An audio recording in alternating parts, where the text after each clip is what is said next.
ঠিক কতদিন পর এভাবে ব্যাটিং শ্যাডো করলেন ইবাদত হোসেন কে জানে। শুধু ব্যাটিং শ্যাডো না, ব্যাটারদের বলও করতে পারছেন না এই সিলেট রকেট। শেষবার চট্টগ্রামে জুলাইয়ের শুরুতে ম্যাচ খেলেছিলেন। তারপর দিন মাস কেটেছে বহু, তবে এই পেসারের একটা ম্যাচও খেলা হয়নি। 2023 বিশ্বকাপেও দল মিস করেছে তাকে। হাঁটুর চোট ভুগিয়েছে বেশ। ওয়ানডের পর টি-20 বিশ্বকাপেও ইবাদত দর্শক, অথচ দলের মিডল ওভারের সবচেয়ে গুরুত্বপূর্ণ বোলার ছিলেন এই ইবাদতই। দুর্ভাগ্যের চোটে ইবাদত চাইলেও মাঠে নামতে পারছেন না। আনলিমিটেড লাইফ চলুক গ্রামীণ ফোনের মান্থলি প্ল্যানে, এক প্ল্যানে 1 মাস। তবে ঘরের ছেলে ঘরে ফিরেছেন, চলছে মাঠে নামার সব চেষ্টাই। ডিপিএল এর ম্যাচ চলাকালীন সময়ে লম্বা সময় কাটান টিমমেটদের সাথেই, মাঠে থাকেন অনেকটা সময়। ইবাদত জানে মাঠই কিন্তু তার সব। বড় একটা সার্জারি, খারাপ সময়, লম্বা সময় ক্রিকেট থেকে দূরে, বিশ্বকাপ এশিয়া কাপ না খেলতে পারার আক্ষেপ। তবে ইবাদত ছুটতেই চান। তাড়াহুড়ো নয়, ইবাদত সময় নিচ্ছেন, রিহেবে দিচ্ছেন একটু বেশি সময়। লম্বা ক্যারিয়ারের স্বপ্ন এখনও এই পেসারের। ঘরের মাঠে ইবাদতের এমন দৌড় অবশ্য চলুক, নিজেকে ফিরে পাওয়ার। ইবাদত জানেন ফিটনেসই সব। একবার ফিটনেসটা ফিরে পেলে ছন্দে আসা যাবে খুব দ্রুতই।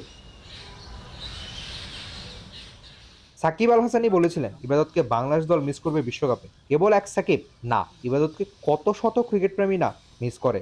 আবার যে কবে বলটা হাতে নিয়ে লাল সবুজের হয়ে মাঠে নামবেন এই পেসার, উত্তর কেবল সময়ই জানে। রিফাতে মিল, T Sports, Sylhet.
For more updates, subscribe to our YouTube channel and click on the bell icon. Follow us on Facebook and Instagram. Download T Sports app to enjoy exciting games and highlights. Visit tsports.com.